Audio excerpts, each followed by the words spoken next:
Welcome back for the final part of this tutorial series. So in this video we're going to end the true ending run.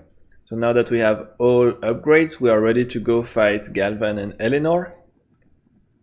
But before I proceed, I strongly encourage you to watch my any percent Galvan video, because I explain some techniques there that we'll use here as well, namely axe jumping, tower climbing, and also the Galvan fight in general.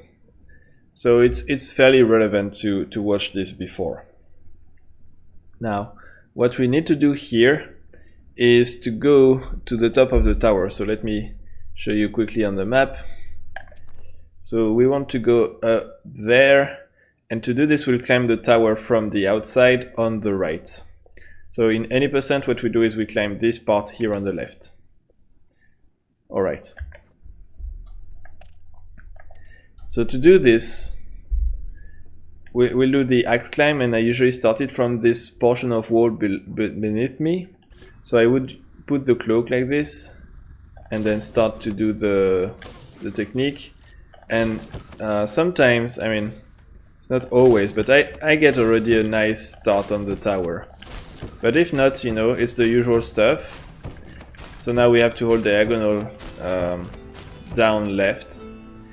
But one thing to pay attention to here is that since we have Omniblink, if you hold this diagonal while doing the macro or the storm cancel, you see that I'm blinking down left. So it can still work, but sometimes it can really mess you up. So what I advise is to do this with the left direction only, and once you're close to the wall you can start holding the diagonal again. Also, we have a lot of tools now to stabilize ourselves. So we have the double jump, we have the axe jumps, which we can chain with double jump. So don't mash, like, to be sure that you can have your proper double jump and your axe jump. And then you also want to pay attention to the background. So you see that we'll reach first corner in our ascension, and to get there we will see the background change twice. So that was a good start, and then I would just, you know, do the normal thing. So there the background changed once, the camera.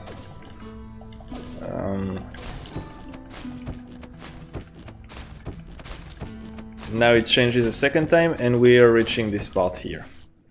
So there you would just continue, but it was just to emphasize this thing. So you have to go around this little corner here, but it's not much of a big deal. Either you manage to do it directly, or if not, as I said, you can do these double jumps and axe jumps to gain a bit of height. But that's just the first part of the climb. So then we would have to continue. So either you continue or you restart from here, or you can also do it from here with a double jump, for instance. And then here you see it's quite fast until you reach this part now. And here it's a bit of a larger ledge that we have to go around, but you see, you can be just pushed by the thing and then do the double jumps and stuff. Well, if you don't mess up. And here it's the same. So either you can do a jump from here already, or if you just prefer to land on that thing, do some axe jump and then use some up macros and double jumps to climb that. You can even do the axe jump on the vine like this. And then here, so we have a final ledge to go around, and it requires two climbs, let's say. Well, depending on how good they are, right? But like in general it would be two. And you want to go around that thing, and there we would use blink axe to directly throw the axe into the wire like this. And you want to face right. So that's something that I haven't really explained or mentioned explicitly before, but the direction in which you will be blinking into the wire is the direction in which you're looking at. So here I'm facing right, so if I throw the axe I will start to blink to the right of the wire, like this. if in the meantime, while the axe is in the air, I turn around, I will blink left, so I will go to the left direction of the wire. So here maybe it's a bit fast because I don't have that much time to turn around. But you see, I turn around and then I blink left. So what you want to do here, when you come from here, you would be facing left and throw the axe like this. But you don't want to do this, you want to go to the right directly. So after you throw the axe, you turn right. And this will make it work properly.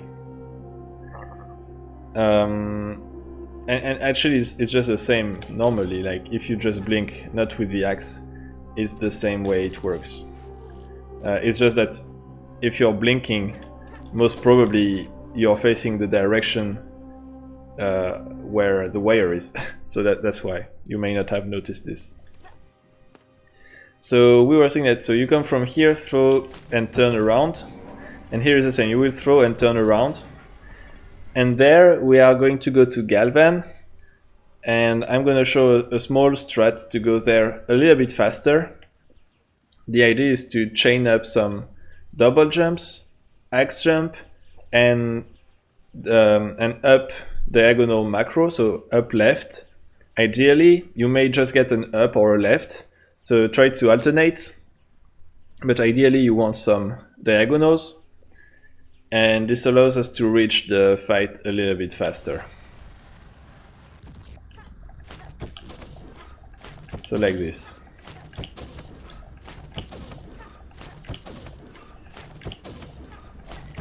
And here you can just go into the fight with the last one.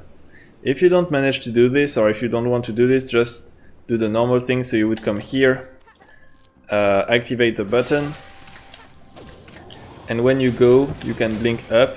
And if you blink up around here, well, I missed it, but around there, you should also avoid the cutscene. If you do the trick that I was starting to show, that I did not complete, it should also work to skip this small cutscene. Now, for the fight itself.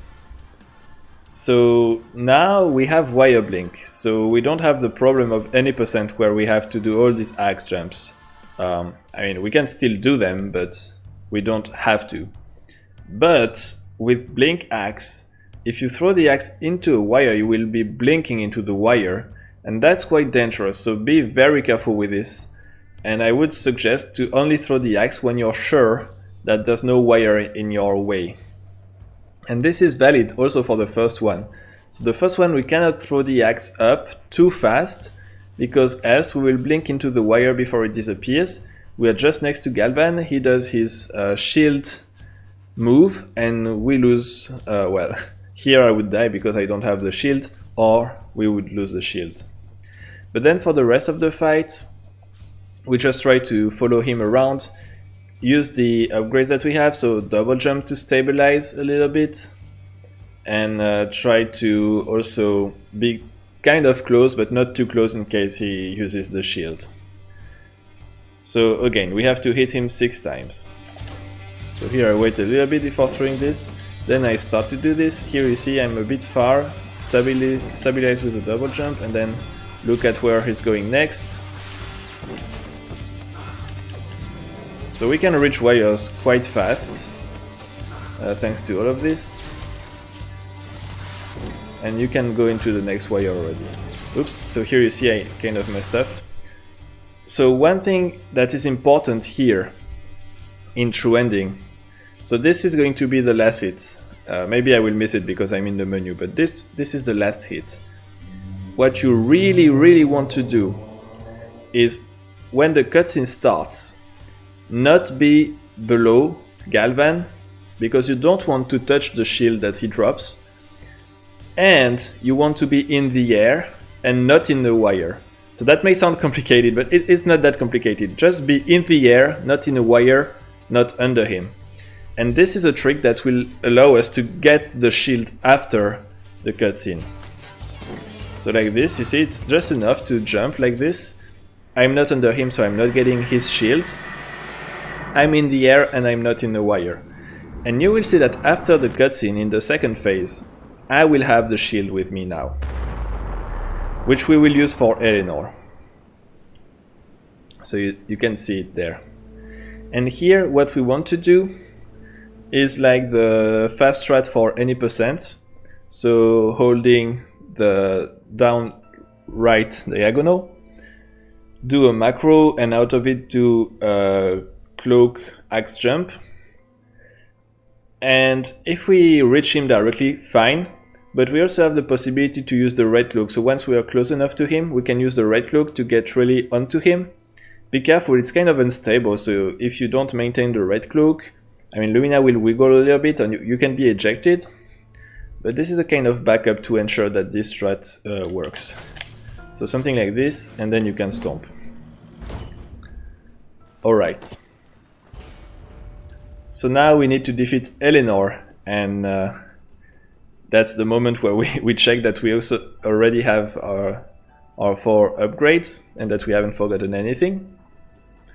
And for Elenor, I will try to explain some things at first, and then I'll do it a second time like I would do in runs with a good cycle. But already one thing that we want to do is that we want to jump onto one orb before the fight. So when the camera will change, we will gain control, and you'll see I will be able to pause, and we can actually move around. So it's soon. So it's about now. Okay, there. So you see I can pause, and I can control Lumina. So when this screen appears, I will try to climb onto one orb. And to do this, I will do a small jump and put the cloak on and do an upright blink. If you don't manage to do it, it's fine. The cutscene still plays, you still have a bit of time to get onto that orb. So let me try to see if I can do it. Okay, so you should either hear it, or sometimes with the controller I also have the vibration. So I want to be on this orb, and the funny thing is that here, actually if you do this, you can destroy this orb before the start fights. Unfortunately, the orb will regenerate before. It's not destroyed forever, which would save some time. But again, if you don't manage to get it directly, just move around. You will see that I will be able to move Lumina, so move around and try to go to that orb before the start fights. The point is that since we are already on the orb, we can deal damage to it straight away.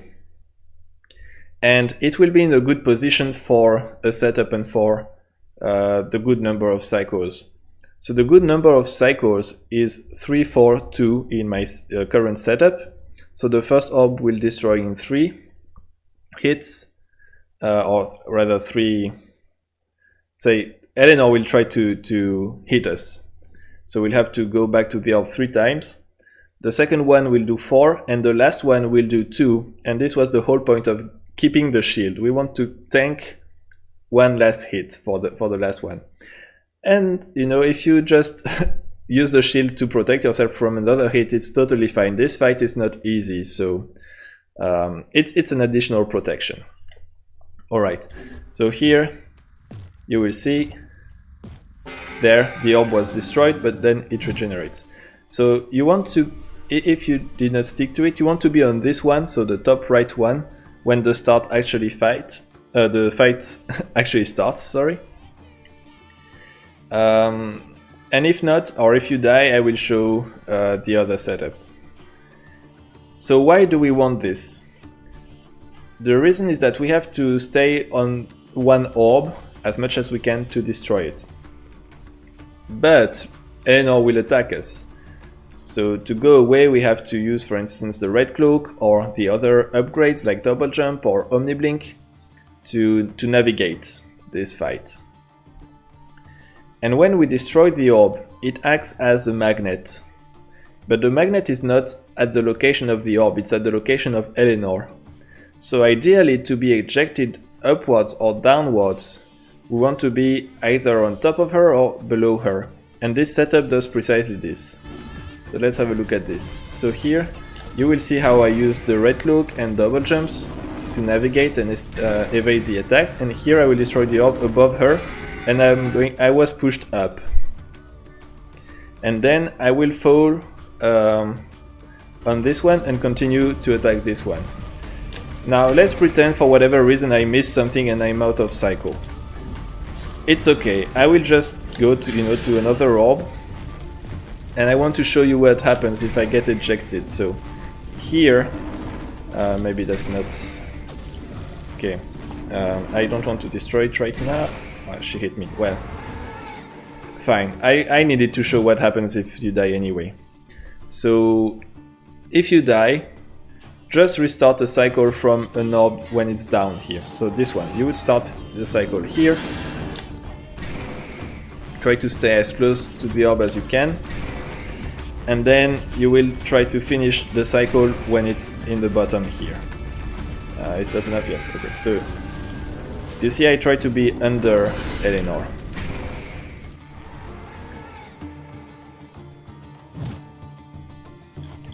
Alright, let's just... Oops, this was not on purpose. So you can see how you can easily mess up when you're not in your usual setup and you don't have the shield. So now I want to try to get to destroy an orb in another location, like this. Come on, Elenor. Let me show that.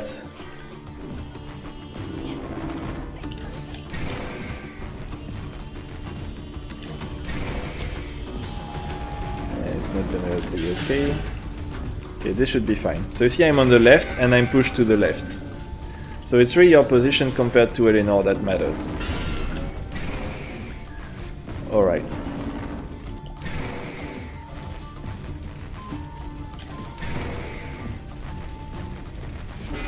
So if you are in this situation, you can also try when you destroy the orb, you can try to blink towards her so that you're pushed down.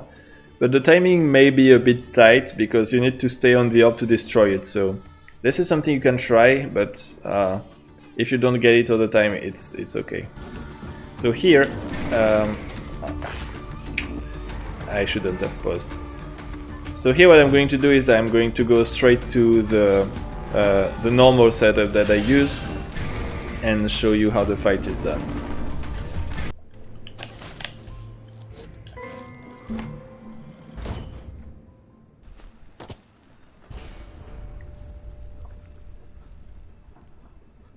So this time I redo like what I do in runs now.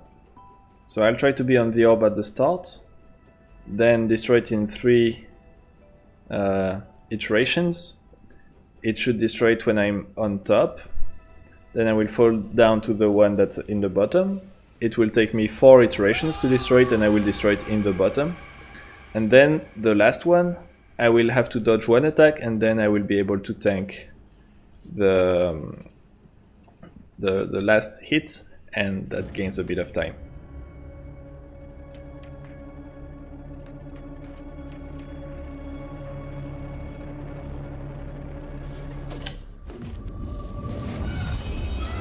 So good, I'm on the orb.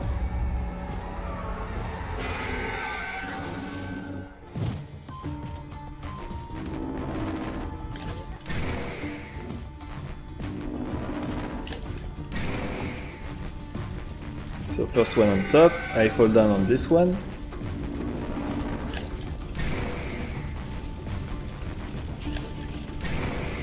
Here I will dodge by the bottom, be back on it, stay on the right to be expelled down, like this, and now we go to the last one. We have to dodge 1 attack, like that, and then we can tank this hit, and that's time! So we defeat Elenor, that's the end of the run. And just a small note that sometimes the auto splitter splits at the first orb somehow.